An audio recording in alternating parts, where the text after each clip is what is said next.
रहीम हम लोग थोड़े से जो बेटा बस कर दें, अब जो चीज़ें हमने पढ़ी हुई हैं पर्टिकुलरली कैपिटल गेन और जहाँ जहाँ हमें नई प्रोविजंस नज़र आ रही हैं उन चीज़ों में एग्जामिनेशन हॉल में सवाल कैसे बन सकते हैं, ये एक थोड़ी सी नई गुफ्तगू है। बिकॉज जो नई प्रोविजंस आई होती हैं वो जब पहली दफ़ा एग्जामिनर टेस्ट करने बैठता है तो आम तौर पर किताबों में आपको उस तरह के सवाल अभी नज़र नहीं आ रहे होते। मसलन अगर हम कैपिटल गेन में बात करें तो कैपिटल गेन में एक दो प्रोविज़न ऐसी हैं जो अब अगर एग्ज़ाम में सवाल आएगा तो ऑब्वियसली वो कहीं ना कहीं टेस्ट हो रही होंगी। कैपिटल गेन को अगर आप रिकॉल करें तो कैपिटल गेन में हमने कहा था कि भाई चार तरह के कैपिटल गेन अराइज हो जाएंगे। One is immovable property, other is securities, personal movable and other। immovable सीधा सीधा काम चल रहा था, सिवाय इसकी कॉस्ट अगर कैश में पे कर दी, एक वो वाला इम्पैक्ट अहम था। और दूसरा इम्पैक्ट था कि इम्प्यूटेड इनकम का कॉन्सेप्ट, ठीक है ना, डीम्ड इनकम, इम्प्यूटेड इनकम का कॉन्सेप्ट। अब हो क्या सकता है, इस तरह का सवाल कैसे बन सकता है? इस तरह का सवाल ऐसे बन सकता है कि आपको पता है एग्जामिनर का आजकल स्टाइल चल रहा है 7-8 नंबर का अलग से किसी एरिया को पूछ ले। मतलब किसी एक बंदे का जो है ना आपको डाटा दे दिया जाए और कहा जाए कि भाई इस बंदे के पास ये 3, 4, 5 प्रॉपर्टीज़ थी, प्रॉपर्टीज़ का ओपनिंग स्टॉक बता दिया जाए कि जी बैरिया टाउन में प्लॉट था, फला था, ये था, ये था।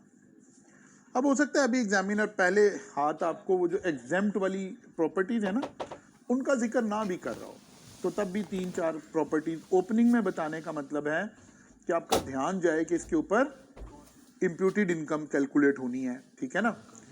और फिर परचेज ड्यूरिंग द ईयर बता दी जाए कोई बातें। और जो परचेज ड्यूरिंग द ईयर है वो तो अगर सेल नहीं की तो फिर तो इसके ऊपर इम्प्यूटेड इनकम का कॉन्सेप्ट लगना नहीं है।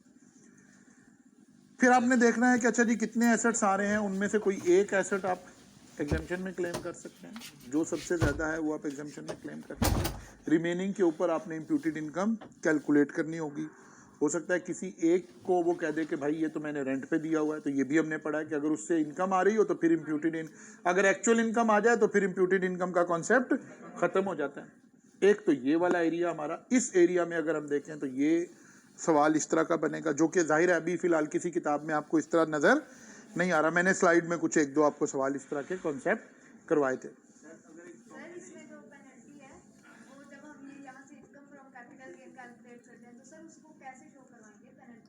पेनल्टी को एज अ सेपरेट हम डिस्क्लोजर देंगे कि इतनी पेनल्टी भी लगेगी। कैलकुलेशन से ताल्लुक नहीं है, ठीक है ना, कैलकुलेशन से ताल्लुक नहीं है, बाद में हम पेनल्टी शो कर देंगे।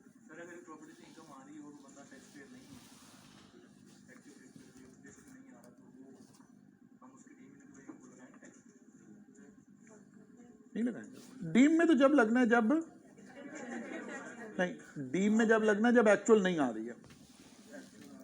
एक्चुअल आ रही है लेकिन वो टैक्स पे नहीं है, कोई बात नहीं है, एक्चुअल पे तो एक्चुअल वाला टैक्स लगेगा ना। आपने वो पॉइंट बताए थे हाँ, वो एग्जाम्पशन लेने के लिए थे, ये तो एग्जाम्पशन में से निकल ही गया ना, ये तो उसमें से निकल ही गया ना, ये तो टैक्स पेयर वैसे बन गया, ठीक है ना, ये उसमें से निकल गया, इसमें जरूरत नहीं पड़ेगी। अच्छा जी, सिक्योरिटीज में आ जाए। सिक्योरिटीज में एक नई प्रोविजन आई हुई है जो इस साल पहली दफा अप्लाई हो रही होगी। अगर सवाल आएगा तो आपको फिर वही बात है कि किताब में कहीं नहीं इस तरह का सवाल नजर आएगा कि लफज एग्जामिनर कहेगा कि लिस्टेड सिक्योरिटी है। लिस्टेड सिक्योरिटी के अंदर हमने एक कॉन्सेप्ट पढ़ा था कि अगर मार्केट बेस्ड ट्रांजैक्शन हो रही है और अगर मार्केट बेस्ड ट्रांजैक्शन नहीं हो रही है, एक तो वो 0.5% वाला एक्सपेंस का, और एक दूसरा था कि अगर मार्केट बेस्ड ट्रांजैक्शन नहीं हो रही है तो फिर ये सिक्योरिटी के हेड में नहीं टैक्स होगा, फिर ये यहां चला जाएगा, अनलिस्टेड वाले स्टाइल में चला जाएगा, एनटीआर में चला जाएगा। मसलन वो कहता है भाई एक शख्स ने पीएसओ के शेयर बेचे हैं 5,000 थ्रू स्टॉक एक्सचेंज, ये एसबीआई में चला गया या एफटीआर में चला, एसबीआई कहना चाहिए। फिर वो कहते हैं उसने पीएसओ के 3,000 शेयर बेचे हैं लेकिन स्टॉक मार्केट के थ्रू नहीं बेचे, ये एनटीआर में चला गया। एनटीआर में जाने का मतलब है नॉर्मल इनकम में चला गया। अब जो टैक्स यहाँ कटा भी है अगर कोई, तो वो एडवांस टैक्स है, अब तो लाइबिलिटी के अगेंस्ट एडजस्ट होगा। अनलिस्टेड कंपनी पहले ही कहाँ जा रही है, एनटीआर में जा रही है। 0.5 भी नहीं मिलेगा, एनटीआर में भी जाएगा। दोनों सजाएं हैं इसके लिए, ठीक है ना, दोनों सजाएं हैं इसके लिए। एनटीआर में भी जाएगा और 0.5% एक्सपेंस भी नहीं मिलेगा। अगर स्टॉक एक्सचेंज से ट्रांजैक्शन है तो फिर आपको 0.5% ऑफ परचेज, 0.5% ऑफ सेल भी मिल रहा है, एक बात अहम। और दूसरी बात थी कि ये एसबीआई में भी जाएगा। अच्छा, सवाल बनाने का एक तरीका और एग्जामिनर के जहन में है। वो बाद दफ़ा क्या करता है, वो कहता है कि आप ना एक ट्रेनी हैं, ट्रेनी स्टूडेंट हैं, ये कंप्यूटेशन हुई है, कैलकुलेशन उसने करके दी है, टेबल बनाया हुआ है। कहता है जी ये एक ट्रेनी ने बनाया, आप सीनियर हैं, आप इसको चेक कर दें। और नीचे कहता है जी एक्सप्लेन कर दें क्या क्या गलतियां हुई हैं। अब उसमें गलतियां नॉर्मली क्या हुई होती हैं आपको पता है। सिक्योरिटी में हमने 3 कैटेगरी बनाई, category A B C. A exempt है, बी 12.5% है, सी होल्डिंग पीरियड की बेस पर लग रहा है। उसने गलत स्लैब लगाई होगी, उसको करेक्ट कर देंगे। अच्छा, ये एसबीआई में जा रहा है, वो कह रहा होगा एनटीआर में जा रहा है, इसको करेक्ट कर देंगे। उसने गेन और लॉस लिया होगा, खरीदा इतने का, बेचा इतने का, यहीं से गेन निकाल दिया, नहीं 0.5% डालेंगे, गेन की रिवीजन होगी। इस तरह का भी एक स्टाइल है एग्जामिनेशन का कि किसी भी काम को वो एक पार्शली इनकरेक्ट करके आपके सामने रख देता है और कहता है कि इस स्टेटमेंट को क्या कर दें, ठीक कर दें, करेक्ट कर दें। आपका टैक्स का पेपर किस दिन है? फ्राइडे को। मैं कुछ सवाल बना के आपको पीडीएफ शेयर कर दूंगा, ठीक है ना, कैपिटल गेन के, क्योंकि कैपिटल गेन पे मेन काम होने वाला है कि मैंने कुछ तो स्लाइड में आपको करवाया काम, कुछ मैं और 1-2 सवाल आपको बनाकर सेंड कर दूंगा ताकि आपको थोड़ा सा अंदाजा हो कि इसमें से एग्जामिनर किस तरह के सवाल बनाएगा। और ऑब्वियसली हम भी बना रहे होंगे तो उसी तरह की बना रहे होंगे ना, क्योंकि इस पे जब मैं सवाल बनाने बैठूंगा तो लामहला मेरा जहन भी तो यही जाएगा ना, मैं एक नया सवाल बनाऊं। मैं पुराना पास पेपर का सवाल तो उठा के नहीं दूंगा। मैं तो चाहूंगा कि एक ऐसा सवाल आए कि जो फाइनल में भी रिपीट हो और बच्चे कह रहे हो यार क्या बात है, इसका जो सवाल था वही आ गया। ऑब्वियसली बात है, हम ऐसे सोच रहे होंगे, यकीनन आप माइलेज लेने के लिए जरूर कोशिश कर रहे होते हैं। दोनों तरह के आते हैं, दोनों तरह के आते हैं। मैं दोनों तरह के आपको बनाकर सेंड करूंगा इंशाल्लाह ताला, ठीक है ना। दोनों तरह के एक असाइनमेंट आपको बनाकर दूंगा, आप जस्ट एक मरतबा उसको गो थ्रू कर लेंगे तो आपको कुछ बातें और समझ आ जाएंगी। यहाँ इम्प्यूटेड इनकम का सबसे ज्यादा कॉन्सेप्ट और कैश में पेमेंट की इम्प्लीकेशन, ये हमें क्लियर करनी है। यहाँ through stock exchange and through non stock exchange का नया कॉन्सेप्ट है। प्रीवियसली ऐसा नहीं था, प्रीवियसली था बस लिस्टेड सिक्योरिटी है तो एक ही तरह ट्रीट हो रही है। नहीं, अगर थ्रू स्टॉक एक्सचेंज एनसीसीपीएल से वो क्लियर नहीं हुई है ट्रांजैक्शन, तो फिर ये नॉन लिस्टेड ही कंसिडर हुआ है और ये फिर एनटीआर में ही जा रहा होगा, ठीक होगी बात। और अगर यहाँ की कोई बात आ रही है तो इसमें सिर्फ ये देखना है कि गेन टैक्सेबल है, लॉस अलाउड नहीं है। लेकिन यहाँ अगर आते हैं तो गेन और लॉस दोनों हो रहे हैं, एनटीआर में चले जाएंगे, जाहिर है आपस में सेट बैक हो जाएंगे, एक दूसरे के साथ एडजस्टमेंट मिल जाएगी इनकी।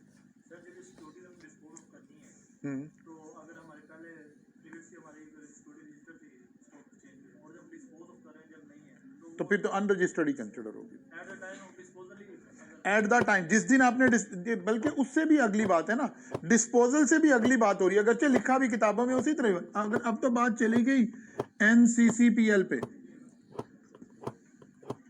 एनसीसीएल या एनसीसीपीएल क्या नाम था, एनसीसीपीएल ही था ना। अच्छा, इस इदारे से अगर सिक्योरिटीज ट्रांसफर हो रही हैं, ये जाहिर है listed security in stock exchange ही है ना, तो अगर अनलिस्ट होगी है तो यहां से तो हुई नहीं है। हत्ता कि वो तो कह रहे हैं कि नहीं अनलिस्ट नहीं हुई, पीएसओ लिस्टेड ही है, लेकिन मैंने और आपने ट्रांजैक्शन मार्केट से बाहर कर लिया। वो कहते बाहर कर ली तो फिर इधर आओ, एनटीआर में आओ। इसका मतलब है अब वो इसको एसबीआई में जब लेकर जाना चाहता है जब स्टॉक एक्सचेंज की ये कंपनी उस ट्रांजैक्शन को क्लियर करे, दोनों at the time of sale, ठीक है ना, at the time of sale. NCCPL से ट्रांजैक्शन होगी तो एसबीआई में, अदरवाइज एनटीआर में। अब ये ऐसे हमने याद रखना है। तो यही 4 बातें थी, यही 4 एजेंडा था, इसके अलावा तो कोई और एजेंडा इसके अंदर है नहीं। एसबीआई में और एसडीआर में टेक्निकली कोई फर्क नहीं है, कोई फर्क नहीं है, सिवाय इसके कि जो हेड एसबीआई में जा रहा होता है ना, उसको हम फिर भी उस हेड की इनकम कहते हैं, यानी कैपिटल गेन ही है ये, ठीक है ना। जो एफटीआर में चला जाता है ना, टेक्निकली उसका हेड भी खत्म हो जाता है। FTR is a separate head of income. लेकिन स्टूडेंट लेवल पे कोई फर्क नहीं है, कैलकुलेशन लेवल पे कोई फर्क नहीं है, कोई फर्क नहीं है, ठीक है ना। स्टूडेंट लेवल पे कोई फर्क नहीं है, टैक्स लेवल पे कोई फर्क नहीं है। एक इंटेलेक्चुअल लेवल पर एक फर्क है कि उसका हेड ही खत्म हो गया, वो कोई हेड नहीं है, वो एफटीआर का ही हेड है बस, ठीक है ना। और यहाँ है वो हेड यही है, लेकिन सेपरेट ब्लॉक में चला गया। दोनों सूरतों में हम जब एनटीआर की इनकम कैलकुलेट कर रहे होते हैं तो इसको बाहर निकाल देते हैं, एफटीआर भी बाहर निकाल देते हैं, एसबीआई भी बाहर निकाल देते हैं, ठीक। इसलिए वो और कोई इसमें ऐसा मामला नहीं है। Capital gains,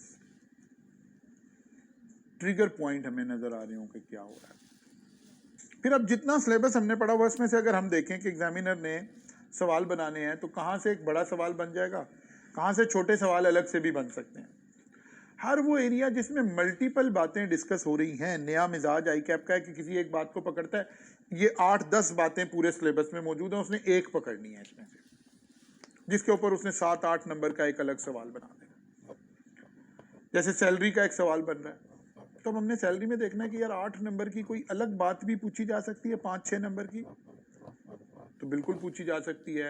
employ share scheme एक ऐसा टॉपिक है जिसको मर्ज करके पूछा जा सकता है कि भाई अगर मैंने वो ऑप्शन ही सेल कर दी तो क्या हुआ, अगर कुछ भी नहीं किया तो क्या हुआ, अगर रिस्ट्रिक्शन लगी हुई तो क्या हुआ, अगर रिस्ट्रिक्शन, यानी कोई भी ऐसा टॉपिक जिसमें मल्टीपल बातें आ रही हों, इस पर वो वाले मिजाज का क्वेश्चन बन सकता है। तो कहीं लिख भी ले जरा, कहीं लिस्ट बनाए, कहीं लिस्ट बनाए कि हमें कौन कौन से ऐसे टॉपिक्स हैं जो अभी अभी ऐसे रैंडमली मुझे नजर आ रहे हैं। ये कोई कंक्लूसिव लिस्ट नहीं है, ठीक है ना, एक रैंडमली मैं आपको एक आइडिया दे रहा हूं। जैसे कि एम्प्लॉय शेयर स्कीम,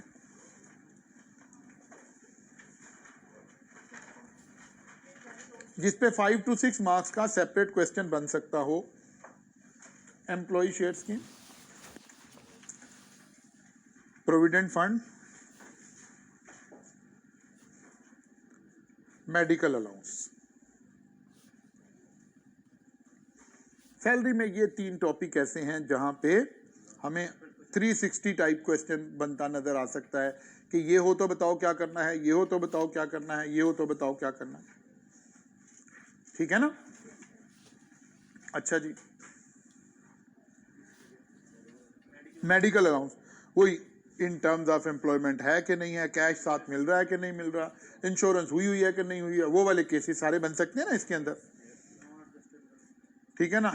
एक तो ये वाला काम हो गया जी। फिर जो हमें बड़े बड़े हिस्से नजर आते हैं वो सिक्योरिटीज के ऊपर, क्योंकि यहाँ आप इसको कर रहे हैं, सेपरेट कर रहे हैं ना, कि अगर एनसीसीपीएल से क्लियर हुई तो क्या हुआ, एनसीसीपीएल से क्लियर नहीं हुई तो क्या हुआ, एनटीआर में कब जाना है, एनटीआर में कब नहीं जाना। इसी तरह प्रॉपर्टी में कैश पे कर दिया तो क्या होना है, कैश से पेमेंट नहीं की तो क्या हुआ, प्रॉपर्टी जो है वो होल्डिंग में आ रही है तो इम्प्यूटेड इनकम का कॉन्सेप्ट आ गया। यहाँ से फिर हमें नजर आता है कि इस तरह की कोई बात हो सकती है। फिर अदर इनकम वाले हेड में अगर आप लिखें तो इनकम फ्रॉम अदर सोर्सेज में आपको डिविडेंड इनकम पे यही चीजें नजर आ सकती हैं। प्रॉफिट ऑन डेट पे तो बल्कि उसने पूछ भी लिया एक अटेम्प्ट में, प्रॉफिट ऑन डेट के ऊपर उसने पूछा भी हुआ एक अटेम्प्ट में।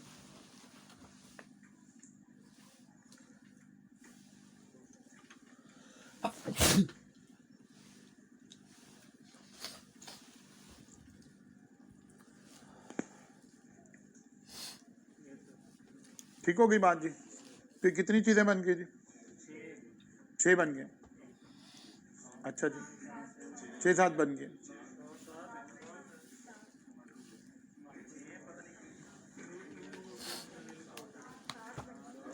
छह सात बातें ही हैं। इसे खींच खींच के हम सोचेंगे तो ये कोई 10 बन जाएंगी टोटल सिलेबस में, ठीक है ना। कोई और अभी हो सकता है मेरे जहन में फिल 4 ना आ रही हो, या अभी मैं इसमें वो नहीं डिस्कस कर रहा, बिजनेस इनकम डिस्कस नहीं ना किया, तो वहाँ से भी कोई एक आधी ऐसी चीज़ निकल आएगी। तो नहीं अभी नहीं है ना, लेकिन मैं वही कह रहा हूँ ना कि इन टोटल आई कैप के एंगल से देखेंगे तो कोई 10 जगह बन रही होंगी ऐसी। मैं कोशिश करूंगा, अभी वादा नहीं है, लेकिन ये हफ्ता जो मिलता है ना, जब मिडल में आके कुछ छुट्टियां मिलती हैं, मैं कोशिश करूंगा इन 10 के 10 हेड पे, यानी ज़रूरी नहीं है हमारे एग्ज़ाम से पहले हो जाए, ठीक है, लेकिन इन 10 दिनों में मैं आपको फाइनल एग्ज़ाम के लिए इंशाल्लाह ताला ये 10 एरियाज़ के ऊपर सवाल डिज़ाइन कर दूंगा। वो मैं कर दूंगा, वो मैं आज रात लगाऊंगा इंशाल्लाह ताला, वो मैं आज कर दूंगा अल्लाह ने चाहा तो, ठीक है ना, वो मैं आज बना दूंगा आपको। कैपिटल गेन को मैं अपडेटेड सवाल कोई 2-4 आपको नए ट्रेंड के बनाकर दे दूंगा इंशाल्लाह ताला। होने को किसी भी हेड के अंदर यानी एग्जाम में तो एक सवाल आना है ना, 8 से 10 नंबर का एक सवाल आना है जो असल में सॉल्व हुआ सवाल होगा, आपके पास शेड्यूल बना हुआ होगा, सॉल्व हुआ सवाल होगा, उसमें गलतियां होंगी और वो आपने ठीक करनी है। गेन गलत कैलकुलेट हुआ है, रेट गलत लगा हुआ है, उसकी कैटेगरी गलत है, एनटीआर में जाना है एफटीआर में डाला हुआ है, इस तरह के सवाल क्रिएट हो जाते हैं। कोई एक सवाल तो उसने लाजमी इस तरह का अब देना शुरू किया हुआ है जो बेसिकली सोल्यूशन गिवन होता है, लेकिन उसमें एरर मौजूद होते हैं। एक किस्म का आप समझ लें ये टैक्स का रेक्टिफिकेशन ऑफ एरर का सवाल होता है, ठीक है ना। तो एक तो ये एरिया आपने कवर करना है, इसके ऊपर आपने थोड़ी एफर्ट लगानी है जी। तो इसको 360 पे तो वो नहीं कर सकता ना, नहीं असल में उसमें से एक बात वो है, पूरा हेड नया नहीं आया ना, अगर हेड नया आया हो ना फिर 360 पे नहीं जाएगा। सिक्योरिटी का हेड ऑलरेडी एग्जिस्ट करता था, इसमें एक प्रोविजन आई है कि अगर एनसीसीपीएल से नहीं आ रहा तो एनटीआर में चला जाएगा। अब सिक्योरिटी तो इटसेल्फ 360 पे चेक हो सकती थी ना, क्योंकि तो पहले चल रहा है, उस 360 में ही नई प्रोविजन भी डाल देगा एग्जामिनर। बात समझ आ रही है?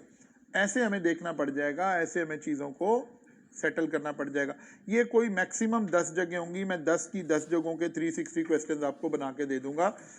कोशिश करूंगा कैपिटल गेन के इस टेस्ट से पहले ही दे दूं, और बाकी भले बाद में आ रहे हो, लेकिन मैं सारे के सारे इंशाल्लाह ताला आपको प्रोवाइड कर देगा।